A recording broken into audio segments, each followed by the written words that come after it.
Hello guys, स्वागत करती हूँ आपको अपनी नर्सिंग क्लासेस के अंदर। आज हम आपके लिए लेके आए हैं new topic ovulation and fertilization का MCQ क्वेश्चन। इसके बारे में हम डिटेल से बात करेंगे, लेकिन इससे पहले अगर आप मेरे चैनल को सब्सक्राइब नहीं किए हैं तो प्लीज़ मेरे चैनल को सब्सक्राइब करें और बेल आइकन को दबाना बिल्कुल भी ना भूलें, ताकि रेगुलर नोटिफिकेशन आपको मिलती रहे। तो स्टार्ट करती हूँ आज की class. Which of the following is the common site of fertilization? इसका मतलब है कि निम्नलिखित में से कौन सा निषेचन का सामान्य स्थल है। ये कहना चाह रहा है यही कि फर्टिलाइजेशन का सामान्य स्थान कहाँ होता है, कौन सा होता है। ठीक है, तो देखो कौन सा होता है। Ampulla of fallopian tube, second है इनफेल्डिबुलम, नेक्स्ट है इस्थमिक, नेक्स्ट है इंटरस्टाइटल। ठीक है, तो बताओ तुम लोग कौन सा होता है। यही पूछा है कि फर्टिलाइजेशन का सामान्य स्थान या स्थल कहाँ होता है, कौन सा होता है। तो इसका जवाब दो, कौन सा होता है।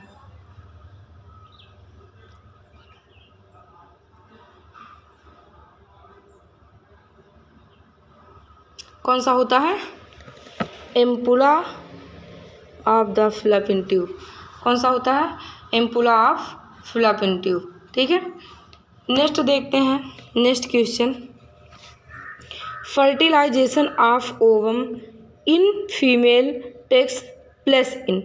इसका मतलब है कि जो फीमेल या मादा में जो अंडाणु ओवम का फर्टिलाइजेशन होता है, निषेचन कहाँ होता है। मतलब फीमेल के ओवम का, अंडाणु का फर्टिलाइजेशन कहाँ होता है। ठीक है, ये बताना है कि मतलब जो फीमेल होती हैं, मादा होती हैं, उनके जो अंडाणु ओवम होते हैं उसका फर्टिलाइजेशन कहाँ होता है।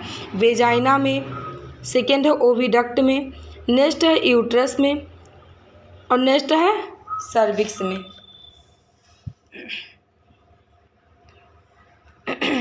सॉरी,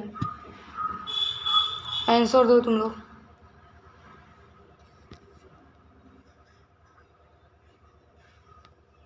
कहाँ होता है। ओविडक्ट में। कहाँ होता है। ओविडक्ट में। ठीक है, next question, fertilisation of two ova released in different menstrual cycle is known as. इसका मतलब है कि अलग अलग मासिक चक्र में, ठीक है, मतलब अलग अलग मासिक चक्र है। ठीक है, निकलने वाले दो अंडों का, ठीक है, मतलब अलग अलग मैच्योरेशन साइकिल है, उसमें अलग अलग जो दो अंडे जो ओवा निकल रहे हैं उनका फर्टिलाइजेशन कहलाता है। तो वो फर्टिलाइजेशन क्या कहलाता है, जिससे अलग अलग मैच्योरेशन साइकिल में अलग अलग ओवम या ओवा क्या करता है, फर्टिलाइजेशन होता है, वो क्या कहलाता है बताओ।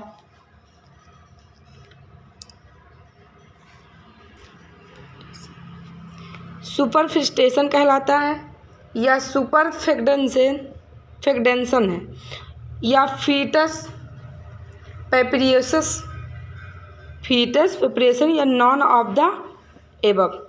कौन सा है। यही पूछा है कि मतलब मैच्योरेशन साइकिल 2 बार आया है, दो उसमें में से दो अंडे निकल रहे हैं, उसका फर्टिलाइजेशन क्या कहलाता है। ठीक है, क्या कहलाता है। सुपरफिस्टेशन। क्या कहलाता है। सुपरफिस्टेशन देखो क्या होता है, जब विभिन्न मासिक धर्म काल में दो अंडों का निषेचन सुपरफिस्टेशन कहलाता है। मतलब विभिन्न प्रकार के जो मासिक धर्म आ रहे हैं अलग अलग प्रकार के, उसी का फर्टिलाइजेशन ही सुपरफिस्टेशन कहलाता है। और उसके बाद में एक ही मासिक धर्म चक्र के दौरान एक ही मासिक धर्म आया और उसके बाद में संभोग के 2 या 2 से अधिक, मतलब क्या हुआ, एक मासिक चक्र धर्म, ठीक है, चाहे चक्र धर्म बोलो चाहे धर्म चक्र बोलो, के दौरान संभोग के 2 या 2 से अधिक, मतलब संभोग हुआ 2 या 2 से अधिक अलग अलग उदाहरणों द्वारा 2 या 2 से अधिक अंडों का क्या हुआ, फर्टिलाइजेशन हुआ। मतलब मासिक धर्म एक ही बार आया लेकिन 2 अंडों का अलग अलग फर्टिलाइजेशन हुआ तो वो सुपर फिक्टोशन कहलाता है। क्या कहलाता है? सुपर फिक्टोशन ये कहलाता है। अगर जो एक ही मासिक चक्र से 2 अंडों का फर्टिलाइजेशन हुआ तो सुपर फिक्टेशन कहलाता है। अगर जो 2 मासिक धर्म आया मतलब 2 मेचुरेशन साइकिल आया और अलग अलग फर्टिलाइजेशन हुआ तो सुपर फिक्टेशन कहलाता है। समझ में आ गया?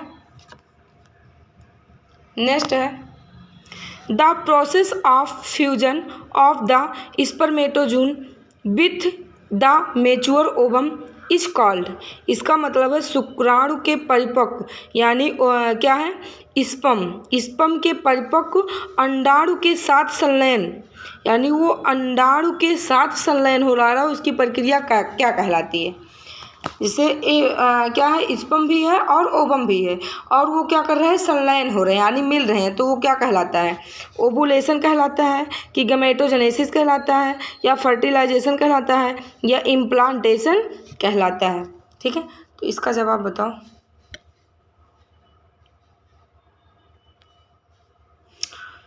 अरे ये नहीं समझ में आ रहा है कि मतलब क्या हुआ स्पर्म और ओवम मिलेंगे। ठीक है क्या हुआ स्पर्म और ओवम मिलेंगे जब तो वहाँ फर्टिलाइजेशन तो होगा।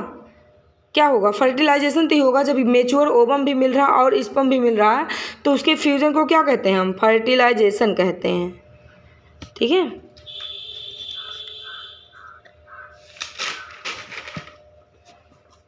नेक्स्ट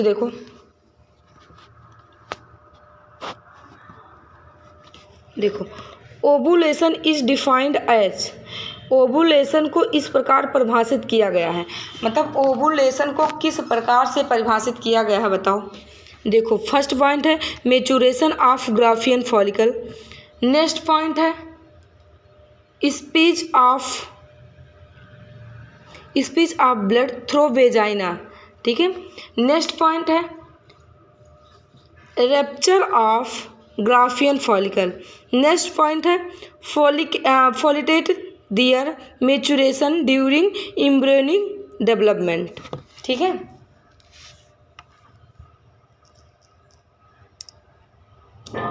मतलब यही कह रहा है कि ग्राफियन कूप की परिपक्वता देखो ये है ग्राफियन कूप की परिपक्वता। ठीक है और उसके बाद ये है ग्राफियन कूप का टूटना। ये है योनि के मध्य से रक्त का रिसाव होना। ये है भ्रूण विकास के दौरान उनकी परिपक्वता का सुविधाजनक बनाना। तो आंसर बताओ। यही है सी।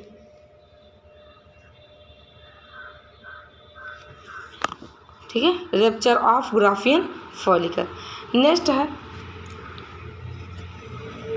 इन 28 day human ovarian cycle ovulation occurs on यानी मानव डिंब ग्रंथि चक्र के 28वें दिन में ओवुलेशन होता है। जैसे 28 दिन का मेचुरेशन साइकिल है तो ये यही पूछ रहा है कि अगर जो 28 डे का मेचुरेशन साइकिल है तो फर्टिलाइजेशन किस डे का होगा। ठीक है इसका कहना यही है किस दिन पे होता है 14 डे पे। ठीक है नेक्स्ट है after ovulation has occurred the ovum remains ओवियड फॉर यानी ओवुलेशन होने के बाद डिम्ब व्यवहार रहता है। मतलब अगर जो ओवुलेशन हो गया तो जो डिम्ब होता है उसका व्यवहार कितना दिन रहता है यही बताना है या कितना घंटे होता है। देखो 1 से 6 घंटे या 12 से 24 घंटे या 24 से 36 घंटे या 48 से 72 घंटे।